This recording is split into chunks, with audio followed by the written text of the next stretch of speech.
तो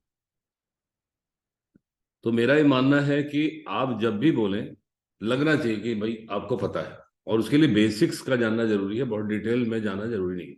इसीलिए मैं इसको बहुत सिंप्लीफाई करता हूँ। और ये मैं आपसे शेयर क्यों कर रहा हूँ, क्योंकि आजकल सोशल मीडिया का जमाना है। जिसको देखो वो बोल रहा है, हेल्थ के ऊपर बोल रहा है, फूड के ऊपर बोल रहा है, न्यूट्रिशन के ऊपर बोल रहा है। और ज्यादातर जितना मैं सुनता हूँ, कुछ भी बोल रहे हैं लोग, दे आर स्पीकिंग एनीथिंग। और लोगों को नहीं पता चलता, बिकॉज जिसको कुछ नहीं मालूम है उसके सामने कुछ भी बोलो, क्या फर्क पड़ता है। But I don't want you to be speaking like that, right. और यही इसके पीछे ये मकसद है कि आप जो भी बोले, करेक्ट बोले, ठीक बोले, जिससे सुनने वाले को लगे कि को नॉलेज है। वो ना बोले जो आपको नहीं मालूम, राइट। चलिए, तो स्टार्ट करते हैं। आज का जो हमारा विषय है वो है कार्डियोवैस्कुलर सिस्टम। नाम से ही समझ में आ रहा होगा, कार्डियो मीन्स हार्ट। जैसे हमारे बिजनेस में कार्डिनल रूल्स होते हैं। कार्डिनल रूल्स का मतलब क्या है? ऐसे रूल जिनको ब्रेक किया तो बिजनेस खत्म हो जाएगा, डेथ हो जाएगी बिजनेस। बिकॉज हार्ट अगर हमारा खराब हो गया, गड़बड़ हो गया, तो सब गड़बड़ हो जाता है। तो इसीलिए वो वर्ड है cardio. Cardio is for heart. Vascular का मतलब होता है सर्कुलेटरी सिस्टम। और इसको हिंदी में बोलते हैं परिवहन तंत्र, है ना। परिवहन परिवहन ऐसे साधारण बोलचाल में क्या होता है? ट्रांसपोर्ट। तो एक्चुअली जो हमारे शरीर का ट्रांसपोर्ट सिस्टम है वो है सर्कुलेटरी सिस्टम या कार्डियोवैस्कुलर सिस्टम। और आपको आश्चर्य होगा ये जानकर कि इसके दो पार्ट्स होते हैं, एक हार्ट और एक ब्लड वेसल्स। अगर सारी ब्लड वेसल्स को जोड़कर एक लंबाई में कर दिया जाए, तो आप जानते हैं कितनी कितनी लंबी वो ट्रांसपोर्ट होगी। आई मीन रोड अगर कंपेयर कर लें, वो होगी 60,000 माइल्स। और उसको किलोमीटर में कन्वर्ट करें तो 96,000 किलोमीटर। सोचिए, 96,000 किलोमीटर की लंबी हमारे शरीर के अंदर ट्रांसपोर्ट की चैनल है। फर्क यह है कि बाहर सड़क होती है और उसके ऊपर ट्रांसपोर्ट चलता है। हमारे शरीर में टनल है, वो नलियां हैं जिनके अंदर ट्रांसपोर्टेड मटेरियल भाग रहा होता है। That is the difference. तो चलिए आते हैं, आगे बढ़ते हैं, और मैं स्क्रीन शेयर करूंगा। कार्डियोवैस्कुलर सिस्टम का काम क्या है? तीन काम है मेनली इसका। To reach to each cell of the body oxygen, nutrition and hormones. Oxygen, nutrition and hormones, right.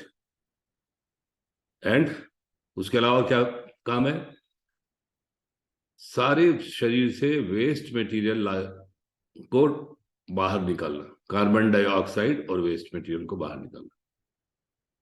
So oxygen carry करना, न्यूट्रिशन कैरी करना और हार्मोन्स कैरी करना to each and every cell where it is needed. और वहां से waste material को collect करना और वहां ले जाना जहां से वो शरीर से बाहर निकल जाए। ये कार्डियोवैस्कुलर या सर्कुलेटरी सिस्टम का फंक्शन है। I will be sharing screen. पहले तो देखिए हार्ट होता कहाँ है हमारे शरीर में, और उसको जानने का तरीका एक बड़ा सिंपल सा है। अपना दाहिना हाथ हॉरिजॉन्टल साइड में ले जाइए ऐसे। आप अगर मुझे देख पा रहे लाइक दिस, ऐसे दाहिनी तरफ दाहिना हाथ को ले जाइए और वैसे ही उसी लेवल पर वापस लाइए और चेस्ट पर एक मुट्ठी बना के रखिए like this. Can you see मी? ये जहां जाएगा वो हार्ट है। और साइज भी बिल्कुल उसका वही है जो मुट्ठी का है। राइट हैंड को आपने मोड़ा, पैरेलल रखते हुए, ग्राउंड से पैरेलल रखते हुए, और सीने पर जहां वो आया मुट्ठी बनाकर, तो बिल्कुल वही साइज है और वही पोजीशन है हार्ट की, राइट। अभी देखिए यहाँ इसमें ये सर्कुलेटरी सिस्टम से पता चल रहा है कि हार्ट में कैपेसिटी है पंप करने की। और पंप कहाँ करता है? ब्लड को पंप करता है शरीर के एक एक हिस्से में। और केवल पंप नहीं करता, वहां से कलेक्ट भी करता है। तो आपको यहाँ पर रेड कलर की ब्लड वेसल्स दिख रही हैं और ब्लू कलर की ब्लड वेसल्स भी दिख रही हैं। ये फर्क क्या है? रेड कलर की जो ब्लड वेसल्स हैं वो शरीर के अंगों तक ब्लड को ले जाती हैं, they are carrying the blood to the organs, और ये होती हैं आर्टरीज। जो ब्लू कलर की आपको वेसल्स दिख रही हैं, ये शरीर के एक एक अंग से ब्लड को वापस हार्ट में ले आती हैं, और इनको कहा जाता है वेन्स। ये है वेन्स। फर्क क्या है? शरीर के अंगों में ब्लड कौन सा जाएगा? जिसके अंदर ऑक्सीजन होती है, और शरीर से वापस कौन सा ब्लड आएगा? जिसके अंदर कार्बन डाइऑक्साइड होती है। तो रेड कलर आर्टरी से जाता है, ऑक्सीजनेटेड ब्लड होता है, और जो ब्लड वापस आता है वो डीऑक्सीजनेटेड होता है, और ब्लू कलर में यहां दिखाया गया। एक्चुअली ऐसा नहीं है कि ब्लड का कलर ही रेड और ब्लू हो जाता। ब्लड का कलर, आर्टीरियल जो ब्लड होता है वो रेड, ब्राइट रेड होता है। जो वेन में ब्लड होता है वो भी रेड होता है, उसकी बस ब्राइटनेस थोड़ी कम होती है। बट एक्चुअली जब आप देखेंगे शरीर में, तो आर्टरीज जो दिखती हैं वो थोड़ी पिंकिश व्हाइट कलर की होती है, और वेन्स ब्लूइश होती है। बिकॉज वेन्स का जो वॉल है वो पतली होती है, आर्टरीज की वॉल मोटी होती है, उसके अंदर मसल्स होती हैं। But the blood is not like this.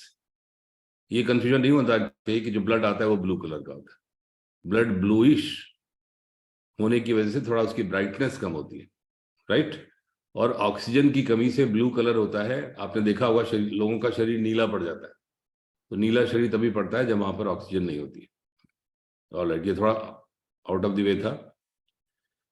तो अब हम आते हैं हार्ट के ऊपर। तो आपने समझ लिया कि जो आर्टरी है वो ब्लड ले जाती है हार्ट से, वेन जो है ब्लड वापस लाती है। इसका केवल एक्सेप्शन होता है लंग्स के लिए। लंग्स, हमारे फेफड़े, फेफड़े कार्डियोवैस्कुलर सिस्टम का अंग नहीं है, लेकिन बहुत ही क्लोजली एसोसिएटेड है।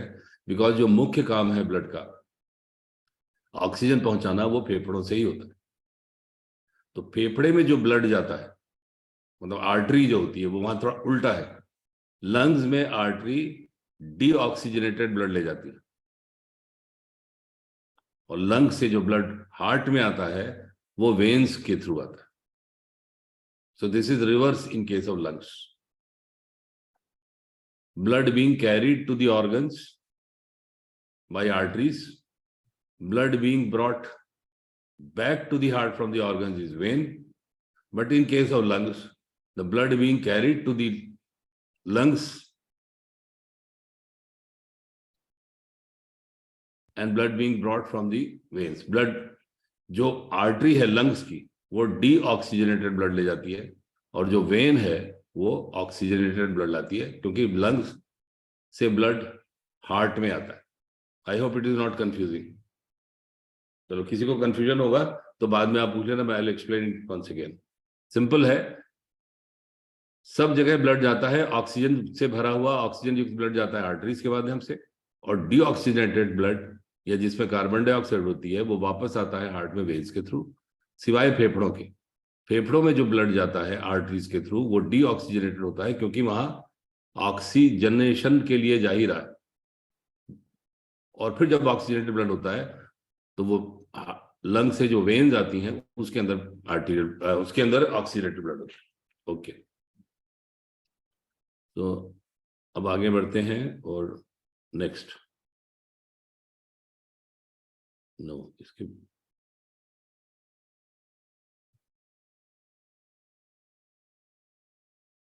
ये हार्ट को जब आप देखेंगे तो एक्चुअली ऐसा ही दिखता है। It is like this, except for these colours. ये कलर तो खाली आपको डिफरेंशिएट करने के लिए दिखाए गए हैं, बट हार्ट इस तरह से दिखता है। हार्ट एक्चुअली एक बैग है जिसके अंदर खून आता है और वहां से पंप करके वापस जाता है। लेकिन वो बैग ऐसा मामूली सा नहीं है कि दुबला पतला सा बैग हो, वो बड़ा स्ट्रांग बैग होता है। Because heart is made of vessels. ये जो दिख रहा है ना आपको, ये मांसपेशियां हैं, स्ट्रांग मांसपेशियां हैं, जिनका काम है हृदय से ब्लड को पंप करना। और कोई भी एक्शन शरीर में होता है, चाहे हाथ हिलाओ, पैर हिलाओ, कुछ भी हिलाओ, मांसपेशियों के द्वारा होता है। उसी तरह ये जो हार्ट है, इसका फंक्शन, या इसका जो मेन फंक्शन है, वो है पंप करना ब्लड को, यानी कौन, सिकुड़ना और ब्लड को वापस लेना मतलब फैलना।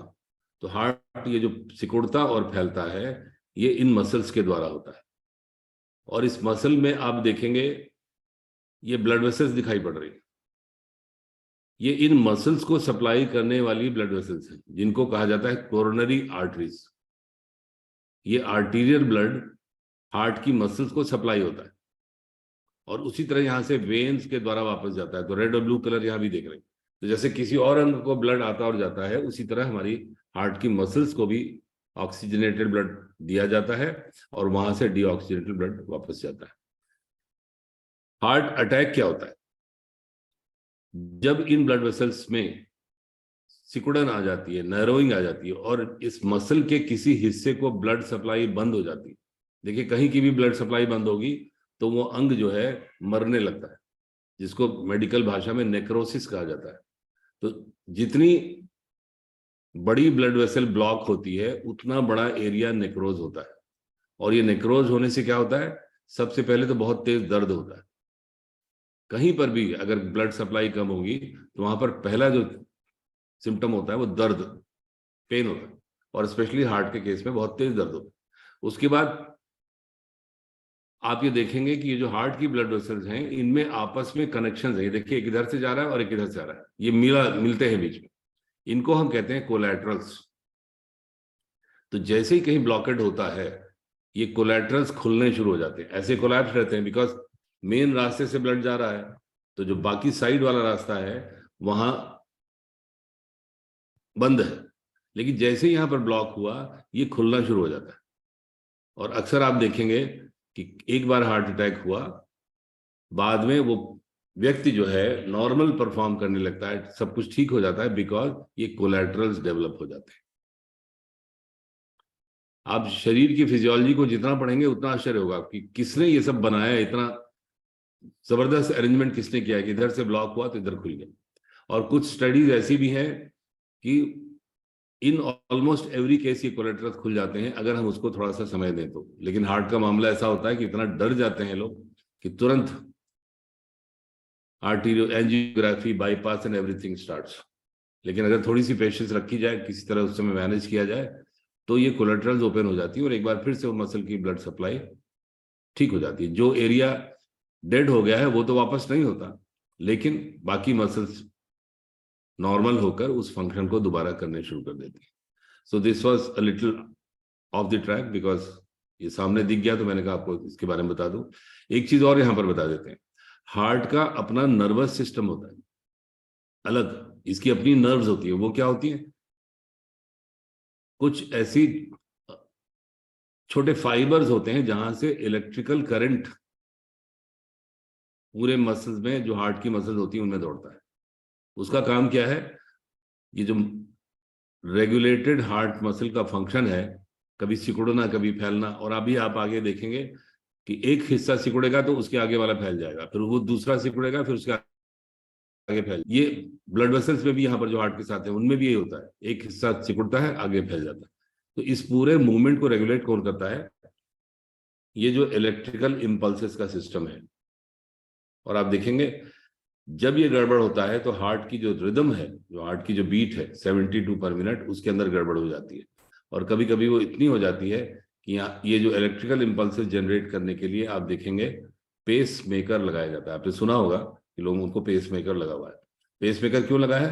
बिकॉज ये जो सिस्टम है इसने काम करना बंद कर दिया है। तो अलग से ब्लड वेसल के थ्रू जाके यहाँ पर एक सिस्टम फिट करते हैं जो बैटरी ऑपरेटेड होता है, जिसको अपने आप ही चलता रहता है और बाहर से भी रेगुलेट किया जा सकता है। तो that is known as pace maker.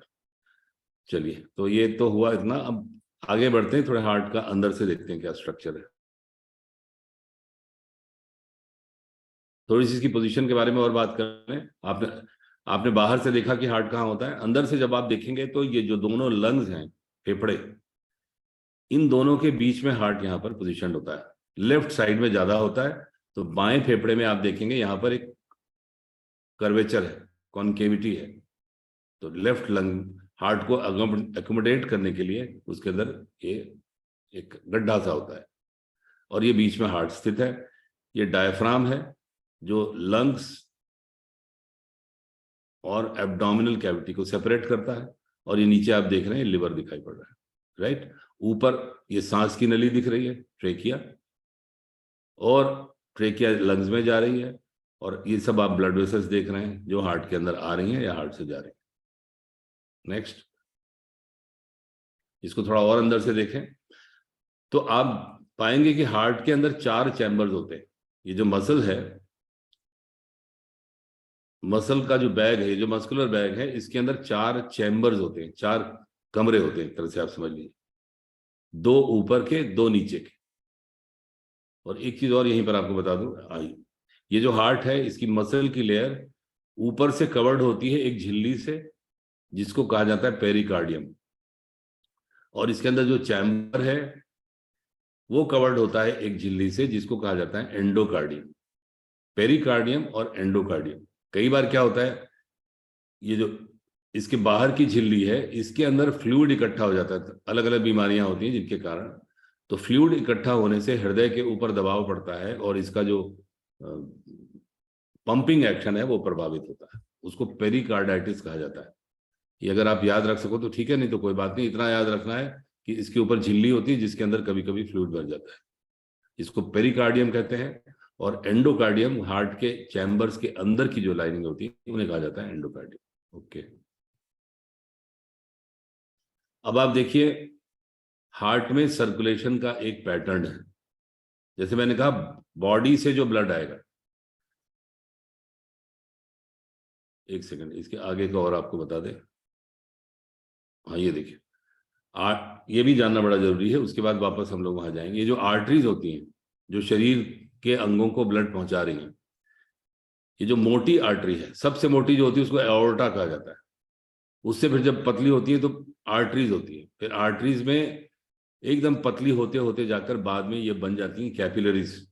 यहीं पर ऑक्सीजन का, कार्बन डाइऑक्साइड का, न्यूट्रिएंट्स का एक्सचेंज होता है। आर्टरी से जो ब्लड जा रहा है वो यहाँ वेन्स में जाएगा, और ये यहाँ पर क्या है, यहाँ से उसके अंदर कार्बन डाइऑक्साइड जाने शुरू हो गई है, राइट। तो ये एक्सचेंज यहाँ कैपिलरीज के थ्रू होता है, these are known as capillaries.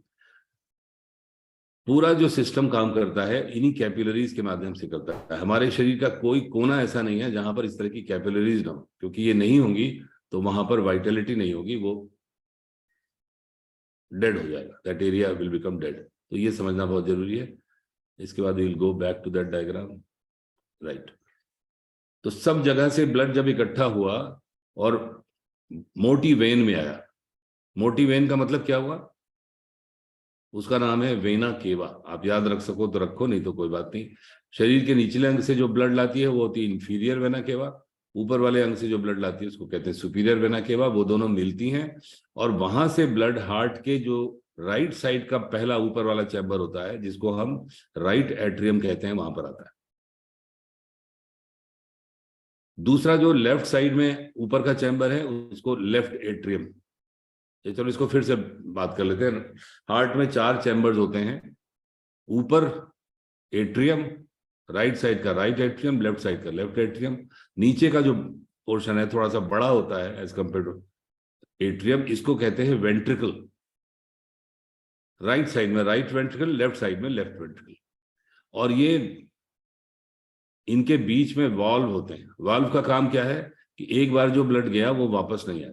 तो राइट साइड में होता है ट्राइकस्पिड वाल्व और लेफ्ट साइड में होता है माइट्रल वाल्व। माइट्रल वाल्व का नाम आप लोगों ने बहुत सुना होगा, लोगों का वाल्व रिप्लेसमेंट होता है। और जो ब्लड यहां से जाता है ब्लड वेसल में, यहां पर इसको कहते हैं वेनस वाल्व, और जो इसको कहते हैं एओर्टिक वाल्व। तो इतना आप जान लीजिए, वाल्व होता है जो ब्लड को एक बार जिस दिशा में गया वहां से वापस नहीं आने देता। अगर ये वाल्व गड़बड़ हो जाता है तो फिर वो एक शरीर के अंदर कंडीशन पैदा होती है जिसको ठीक करना पड़ता है भाई, सर्जरी। तो आप ये देखिए कि बॉडी से ब्लड आता है राइट एट्रियम में। ये कौन सा ब्लड होता है, डीऑक्सीजनेटेड ब्लड होता है। फिर राइट एट्रियम जब सिकुड़ता है, जब कॉन्ट्रैक्ट करता है, तो राइट वेंट्रिकल एक्सपैंड करता है, डायलेट करेगा, और राइट एट्रियम से ब्लड राइट वेंट्रिकल में जाएगा। यहां से फिर ब्लड जाता है पल्मोनरी आर्टरीज के थ्रू लंग्स में। आप देख रहे हैं ये पल्मोनरी आर्टरीज के थ्रू लंग्स में जा रहा है, लेकिन ये ब्लड कैसा है, डीऑक्सीजनेटेड ब्लड है। फिर लंग्स से उसको ऑक्सीजनेशन किया गया और फिर वो ब्लड आता है from pulmonary veins into left atrium, बाईं तरफ, ये रेड कलर से जो दिख रहा है। लेफ्ट एट्रियम में कौन सा ब्लड है? ऑक्सीजन युक्त ब्लड है जो फेफड़ों से आया है। फिर ये यहां से जाएगा लेफ्ट वेंट्रिकल में। ये देखिए, ये जो मैं दिखा रहा था गलत था, लेफ्ट एट्रियम यहाँ है और लंग से ब्लड यहाँ आ रहा है लेफ्ट एट्रियम में। ये कैसा ब्लड है? ऑक्सीजनेटेड ब्लड है। फिर ये गया लेफ्ट वेंट्रिकल में और लेफ्ट वेंट्रिकल से फिर ये जाता है ऑर्टा में और यहाँ से आर्टरीज फिर उसी तरह डिवाइड होके ब्लड को शरीर के विभिन्न अंगों में ले जाती है। All right.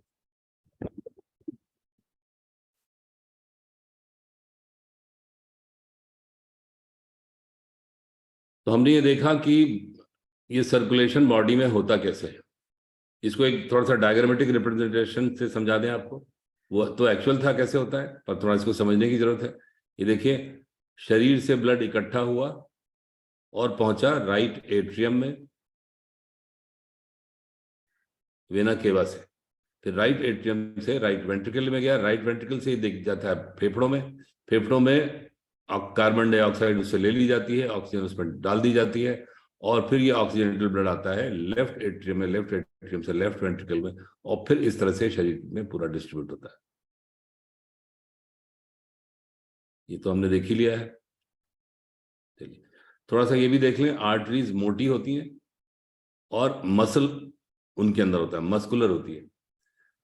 वेन्स पतली होती हैं, मसल उसपे भी होती है लेकिन उससे स्ट्रांग नहीं होती। तो आर्टरीज में तो आर्टरी सिकुड़ती है तो ब्लड आगे चला जाता है, कॉन्स्ट्रिक्ट होती है तो ब्लड आगे चला जाता है। और बिकॉज वो जो पंप कर रहा है उसका प्रेशर भी यहाँ होता है।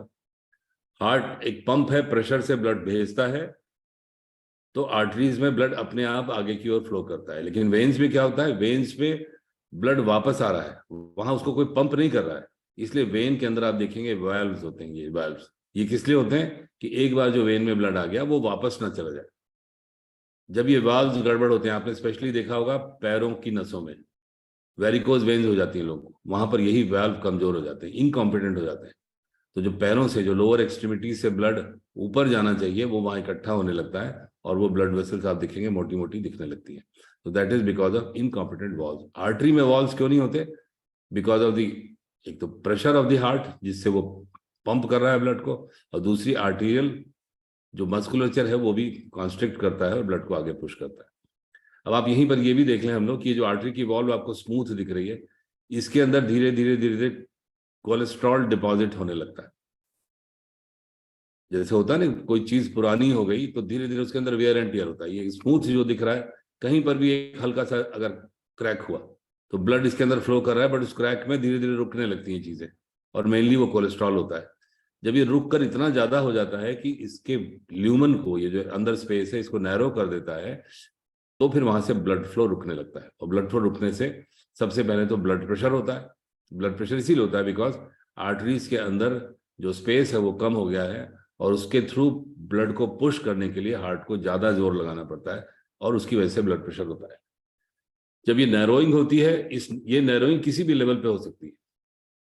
बड़ी आर्टरीज में तो नहीं होती, बट नीचे जाकर जैसे जैसे आर्टरीज पतली होती जाती है वहां नैरोइंग होती है। और जैसे मैंने कहा, इस नैरोइंग की वजह से ब्लड उस अंग को नहीं जा पाता और सबसे पहले वहां पर नेक्रोसिस होती है। यही हार्ट अटैक का कारण है। यही जब ब्रेन में होता है तो उसको हम सेरेब्रोवैस्कुलर एक्सीडेंट या स्ट्रोक कहते हैं।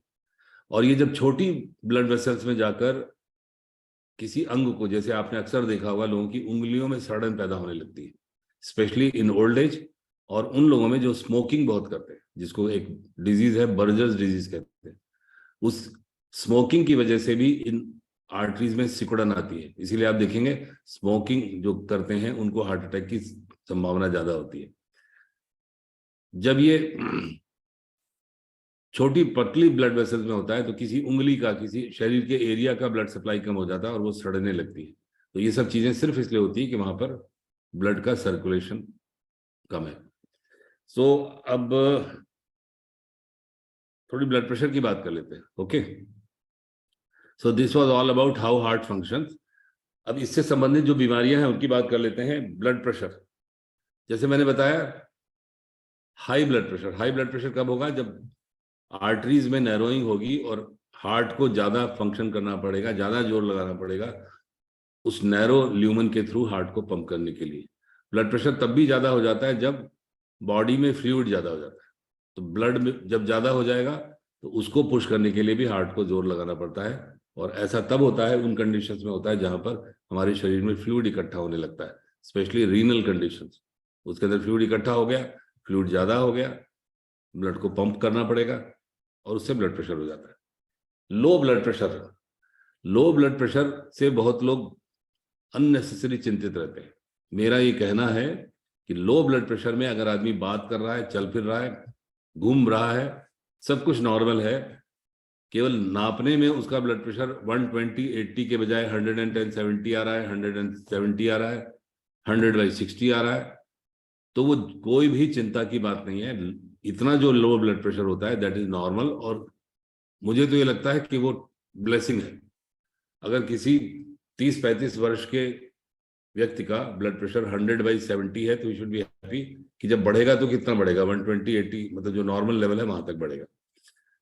लो ब्लड प्रेशर जब भी होता है तो वो खतरनाक होता है, और वो मरीज को नहीं पता चलता, उसका इलाज करने वाले डॉक्टरों को पता चलता है। तो लो ब्लड प्रेशर एक्चुअल जो होता है that is very dangerous, but that happens only in emergency condition, that happens only in crisis वाले कंडीशन। अदरवाइज चलते फिरते व्यक्ति का ब्लड प्रेशर लो नहीं होता है। चलिए इसको कर देते हैं स्टॉप स्क्रीन शेयरिंग। राइट, अब ब्लड के अंदर होता क्या है? ब्लड के अंदर होती हैं सेल्स और फ्लूइड। फ्लूइड को कहते हैं प्लाज्मा। सेल्स होती हैं 3 तरह की, red blood cells, white blood cells and platelets. ये सब बनती कहाँ है? ये ब्लड में नहीं बनती, ये बनती हैं बोन मैरो में। हड्डियां जो होती हैं, हड्डियों के जो अंदर, बिल्कुल अंदर वाला हिस्सा होता है जिसको बोन मैरो कहते हैं, वहां पर इन सेल्स का फॉर्मेशन होता है और वहां से निकल कर ये ब्लड में आती है। फ्लूइड कहाँ से आता है? सेल्स, 3 तरह का फ्लूइड होता है, सेल के अंदर का फ्लूइड, सेल के बाहर का फ्लूइड और ब्लड के अंदर का fluid. Intracellular, extracellular and intravascular. Cell से फ्लूइड निकल के सेल के बाहर आता है, सेल के बाहर से कैपिलरीज के माध्यम से ब्लड में आता है, उसको कहते हैं प्लाज्मा। प्लाज्मा के अंदर प्रोटीन होगा, उसके अंदर फैट होगा, उसके अंदर शुगर होगा, उसके अंदर और ढेर सारी चीजें होंगी। और प्लाज्मा में ही जो वेस्ट मटेरियल है वो भी होगा, जो कि बाद में ब्लड वेसल्स के माध्यम से किडनीज के थ्रू छन जाएगा। राइट, जितना भी शरीर में वेस्ट मटेरियल है, टॉक्सिन्स है, वो ब्लड से किडनीज में जाता है, जहां पर आपने देखा लास्ट टाइम हम लोगों ने बात की थी एक्सक्रीटरी सिस्टम की, वहां पर उसका फिल्टरेशन होता है। थोड़ा सा वेस्ट मटेरियल लिवर में चला जाता है वापस, जहां पर बाइल्स के थ्रू इंटेस्टाइन से सिक्रेट होता है। जो हमारे आंतों में जो बाहर निकलता है वेस्ट मटेरियल, वो शरीर से नहीं निकलता। वो जो हमारे खाने में वेस्ट मटेरियल होता है, जो हमारे भोजन में जो चीजें शरीर को नहीं रिक्वायर्ड है, वो बाहर हो जाती हैं, और डाइजेशन के प्रोसेस में कुछ चीजें जो बच जाती हैं वो बाहर हो जाती हैं। अदरवाइज कोई टॉक्सिन, कोई वेस्ट इंटेस्टाइन से बाहर नहीं निकलता। That will always go out through blood, through kidneys.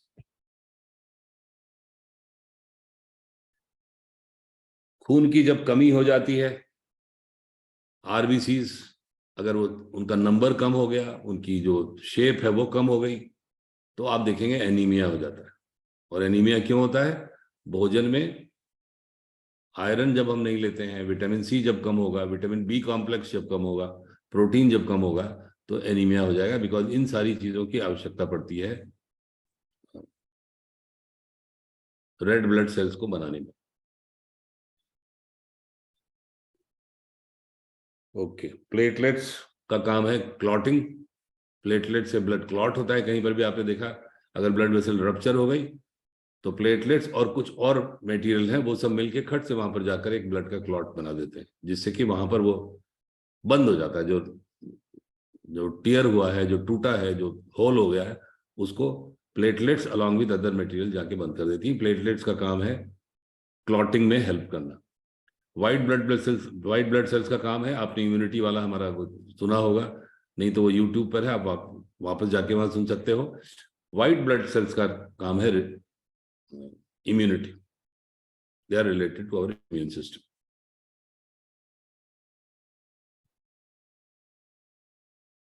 All right, और एक काम और है, ब्लड क्या करता है, ब्लड मेडिसिन को भी, जो हम दवाइयाँ खाते हैं उसको भी वहां ले जाता है जहां पर उसको काम करना है।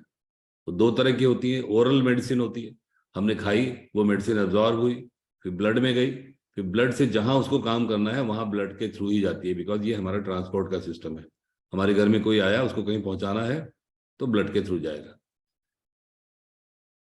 इंजेक्शन दिए जाते हैं, इंजेक्शन दो तरह के होते हैं, मांसपेशियों में दिए जाते हैं जिसको इंट्रामस्कुलर कहते हैं, उसमें मसल्स के बीच में वो दवा डाल दी जाती है, मसल के बीच में जो कैपिलरीज होती है वहां से वो एब्जॉर्ब होती है, और फिर वो ब्लड में जाकर सीधे वहां पहुंचती है जहां उसको काम करना है।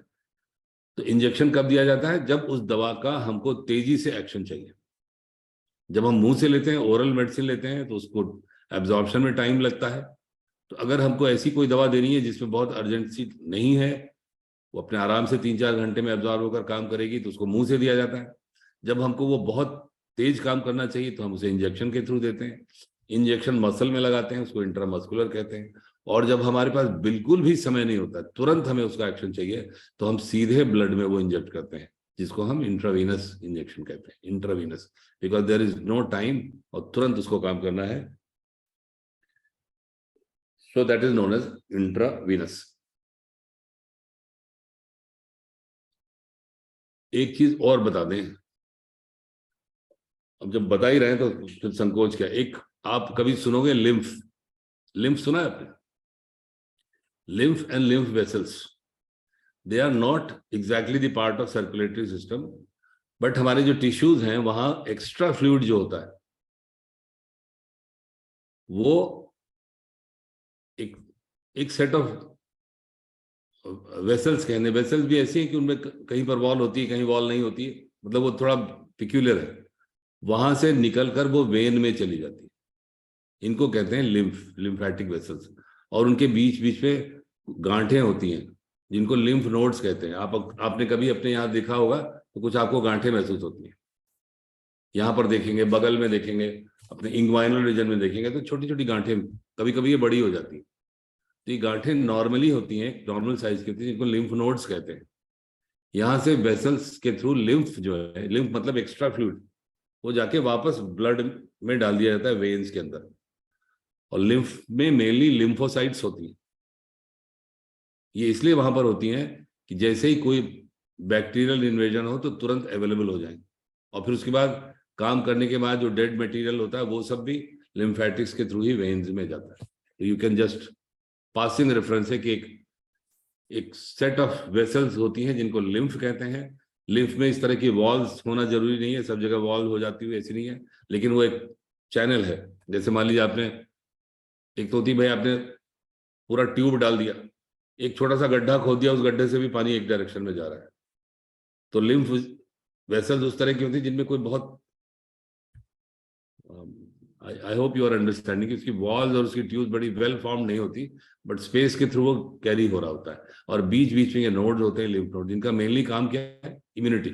आप देखेंगे टॉन्सिल, टॉन्सिल जो गले में होता है, it's lymph node, lymphatic structure है। वो इसलिए होता है कि गले में जितने भी बैक्टीरिया वायरसेस जो भी घुस रहे हैं, पहले वो वहां पर उसको पकड़ के खत्म कर देता है, because it has got lymphocytes. जब ये नहीं कर पाता है तो बेचारा खुद इन्फ्लेम्ड हो जाता है, बड़ा हो जाता है, और आप देखेंगे टॉन्सिल्स उन्हीं का बड़ा होता है जिनकी इम्यूनिटी कमजोर होती है। सो नरेंद्र सर, 8:09 है, 7-8 मिनट का वीडियो है, उसको भी मैं दिखा दूं बाद। वो वीडियो इसलिए है कि जो भी हमने बात की है आप उसको एक बार अच्छे से सामने होता हुआ देख लेंगे तो आपको चीजें समझ में आ जाएंगी। कल मैं ढूंढ रहा था कि हिंदी में कुछ वीडियो मिले, लेकिन अनफॉर्चुनेटली हिंदी में जो मिले भी तो उनकी क्वालिटी उतनी अच्छी नहीं थी, इसलिए I hope all of you can understand English. और अगर आप उसको होता हुआ देख रहे होगे और आपने मेरी बात सुनी है तो हिंदी इंग्लिश का कोई फर्क नहीं पड़ेगा, यू कैन अप्रिशिएट कि क्या हो रहा है। The circulatory system for kids. What is like a freeway or highway that stretches for more than 60,000 miles in your body? It is the circulatory system. Let's learn more about it and why it is the most important system in the human body. Put your hand on your heart for a second. Do you feel it beating? Every time your heart beats, blood is sent all around your body. This is part of the circulatory system. This special system is responsible for bringing blood to all areas of the body, fighting disease, healing injuries, and transporting nutrients and oxygen throughout the body. And the heart is, well, the heart of the whole operation and the muscle. Get it? Because the heart is a muscle. Without the heart, the circulatory system would not work. The circulatory system circulates or transports blood to and from the heart and also carries oxygen and nutrients to every cell in the human body. This oxygen comes from the air you breathe into your lungs. So, the circulatory system is many different parts of your body, all working together to make sure that every cell is getting what it needs to thrive. There are two main parts to the circulatory system, the heart and the blood vessels. Blood vessels include arteries, veins, and capillaries. Let's start with the heart. Located between the lungs, just to the left, is the heart. We already mentioned that it pumps blood into the rest of the body. But here is an interesting fact. The heart beats around 60 to 100 times per minute, depending on lots of factors, including age and health. And your heart may beat faster or slower, depending on what your body needs at the time. For example, when you are playing outside and running around with friends, your heart beats faster because your body needs more oxygen. Right now, you may be sitting still, so your heart is beating slower because it does not need as much oxygen. Did you know that the heart has different sections called chambers? These 4 chambers are divided by valves and collect and pump blood. They also control the direction the blood flows in the body. 2 of the heart's chambers, called the left and right ventricles, are located in the bottom of the heart and pump blood out. The other 2 chambers, the left and right atria, which are found in the upper part of the heart, receive blood or take it in. The valves open for the blood to empty from the chambers and then close so that the blood does not flow in the wrong direction. The valves make sure the rest of the body gets the right amount of blood. When you hear the sound of your heart or feel it beat, that is the result of the opening and closing of the valves as your blood pumps through your body. Pretty awesome, right?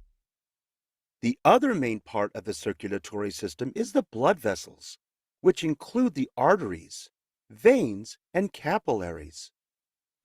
What do these vessels do? Glad you asked. Arteries are the thickest blood vessels. They carry blood away from the heart. This blood is enriched with oxygen as it is sent through the largest artery in the body, called the aorta, and then circulated through the rest of the body.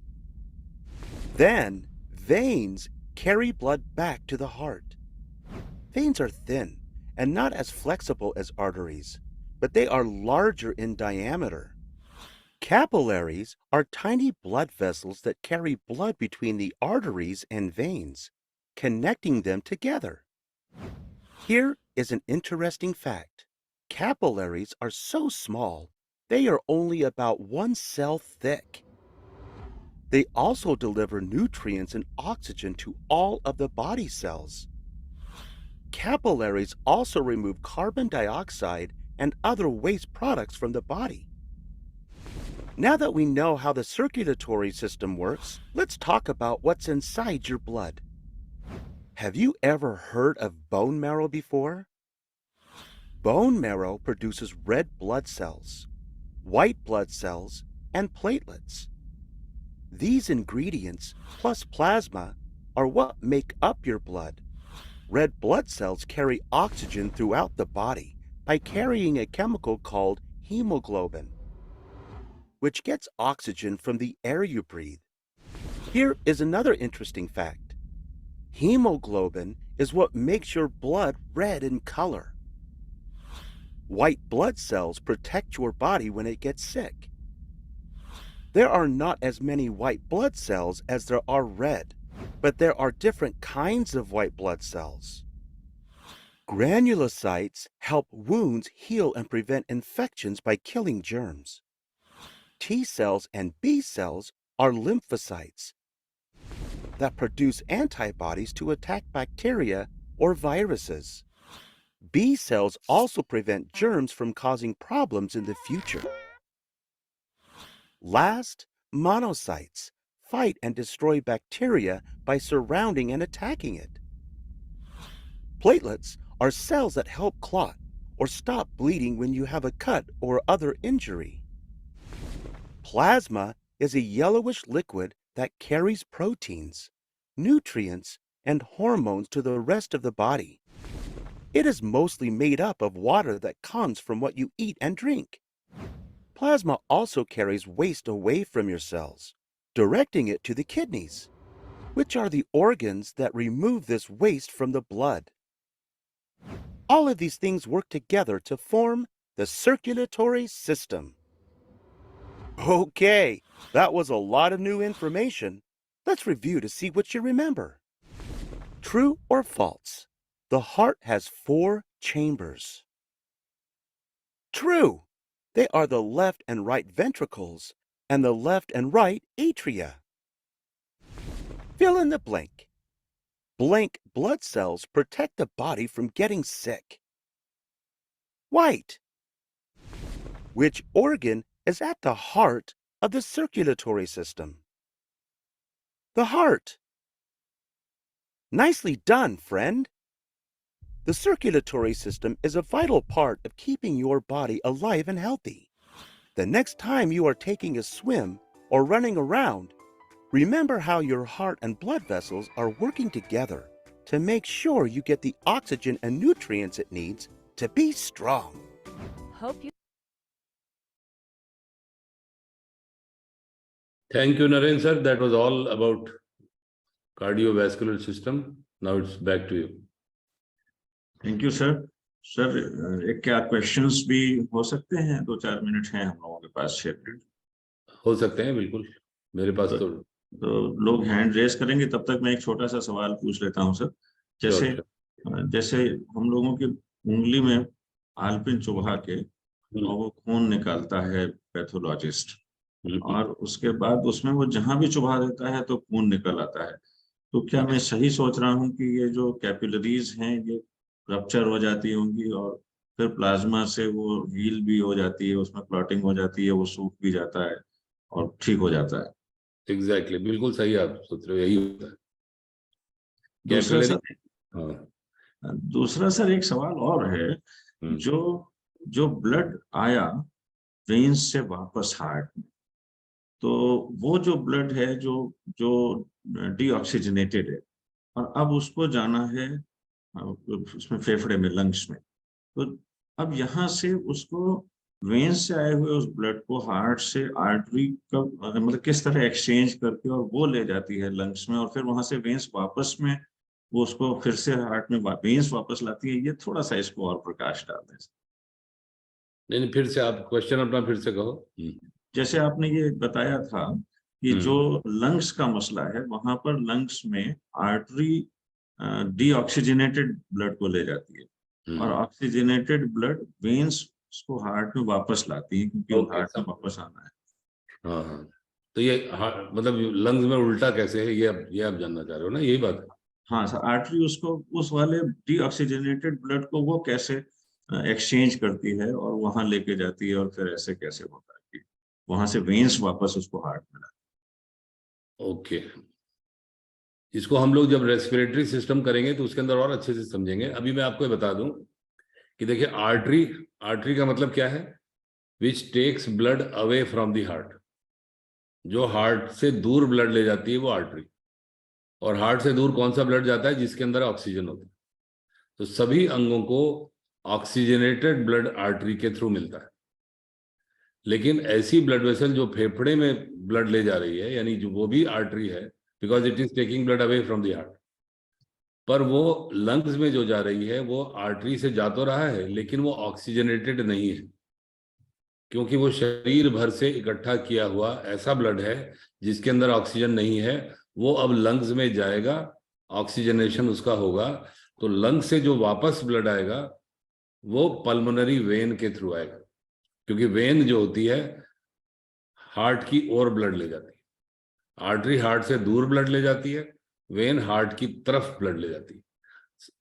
अन्य अंगों में oxygenated blood जाता है अंगों में, और वापस deoxygenated blood आता है। फेफड़े के केस में उल्टा होता है, क्योंकि वहीं पर ऑक्सीजनेशन होना है। तो फेफड़े में जो ब्लड जा रहा है आर्टरीज के थ्रू वो डीऑक्सीजनेटेड है, उसके अंदर ऑक्सीजन नहीं है, क्योंकि वो शरीर भर का ब्लड है जो जिसके अंदर ऑक्सीजन नहीं है, यूज हो चुका है, उसके अंदर कार्बन डाइऑक्साइड। तो वो फेफड़े में जाएगा, फिर वहां उसका एक्सचेंज होगा।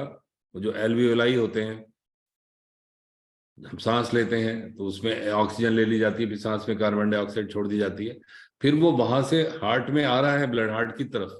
बट हार्ट की तरफ आने वाला जो ब्लड है और अंगों से जो होता है वो वेन्स में होता है, यहाँ भी वेन होता है, लेकिन इसमें ऑक्सीजन से युक्त है, क्योंकि फेफड़े से आ रहा है। फेफड़े का काम क्या है? ऑक्सीजनेशन। बाकी अंगों से जब आएगा तो ऑक्सीजनेशन नहीं होगा, उसके अंदर कार्बन डाइऑक्साइड। आई होप आप यही पूछ रहे थे और ये स्पष्ट है। समझ गए सर, बिल्कुल स्पष्ट हो गया सर। ये doctor Aradhana Tiwari wants to say. जी जी, आराधना मैम बोलिए। Good morning sir. Good morning. अभी तक हम लोगों ने जैसे हम लेमैन का ये कॉन्सेप्ट था कि ब्लड को ऑक्सीजनेट करने के लिए हार्ट की जरूरत है, कि हार्ट में ऑक्सीजनेट होता है और फिर वो पूरी बॉडी में जाता है। आज ये कॉन्सेप्ट क्लियर हुआ कि नहीं, हमारा लंग्स उसको ऑक्सीजनेट करता है और उसके बाद वो हमारी बॉडी में जाता है। सो हमारा हार्ट क्या केवल उसको पंप करके, हार्ट का यही काम है कि उस ब्लड को पंप करके पूरी बॉडी में पहुंचाना, या और दूसरा भी और भी कोई काम है इसका? हार्ट का एकमात्र काम है पंप करना।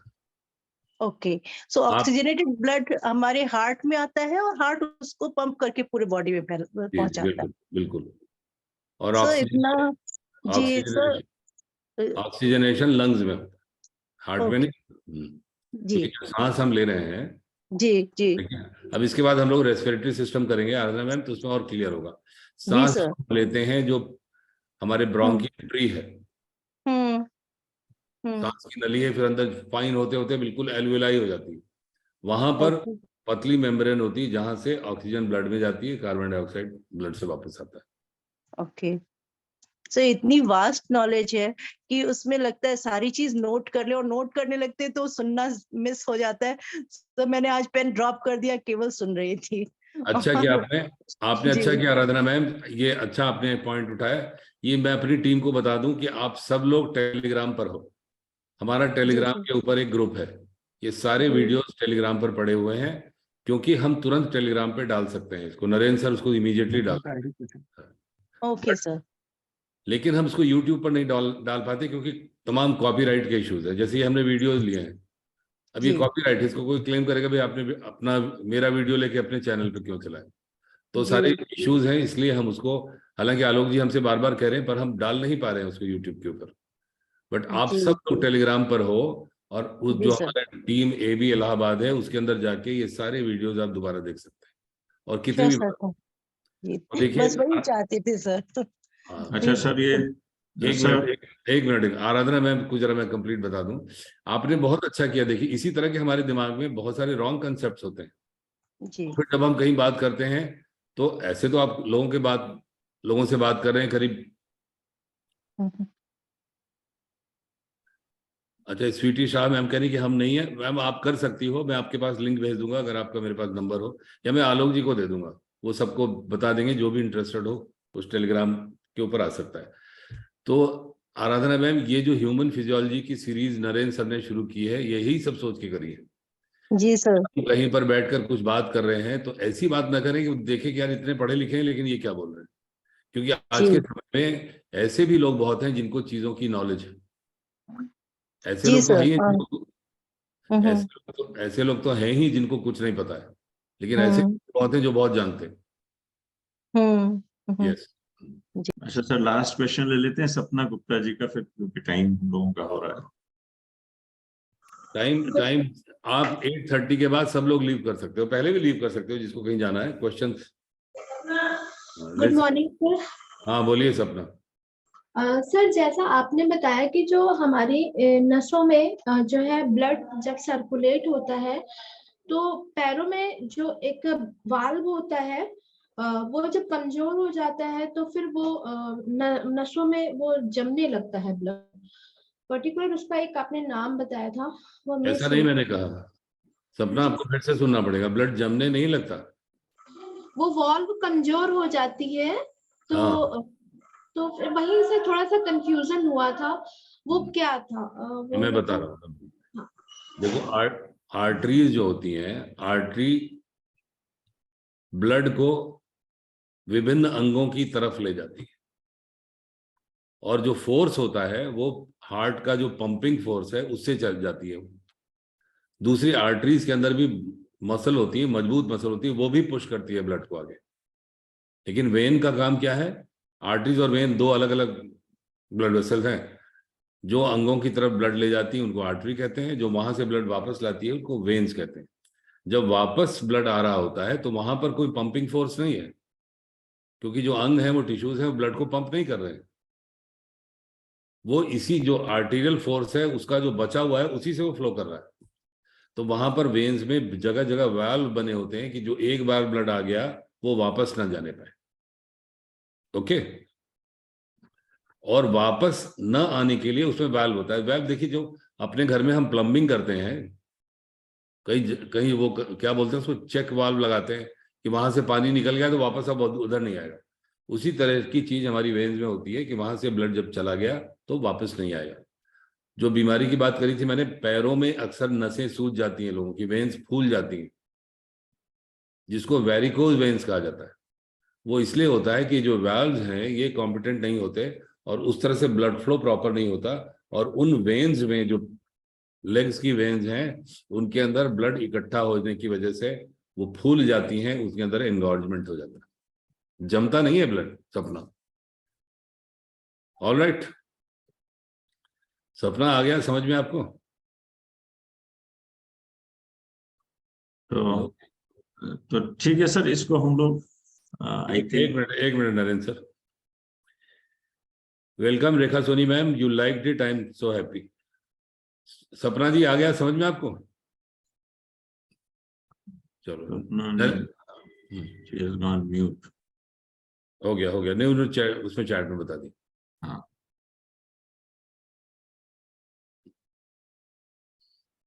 नरेंद्र सर, आप क्लास लेते होंगे तो कई बार क्लास टाइम के बाद चली जाती होगी ना? कुछ हाँ सर, गड़बड़ उसमें दूसरे टीचर्स आके खटखटाने लगते हैं। तो आज यहाँ कोई दूसरा टीचर नहीं है, और तो आपको ना कहीं जाना हो इस वक्त।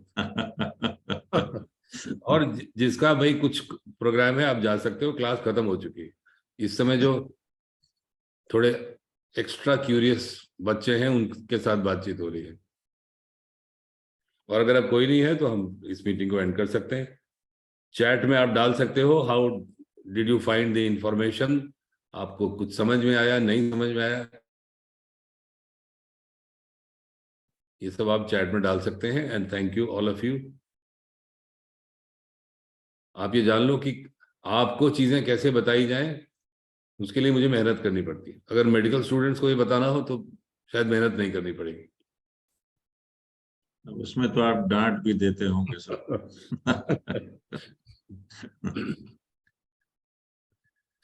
चलिए, thank you all of you for joining.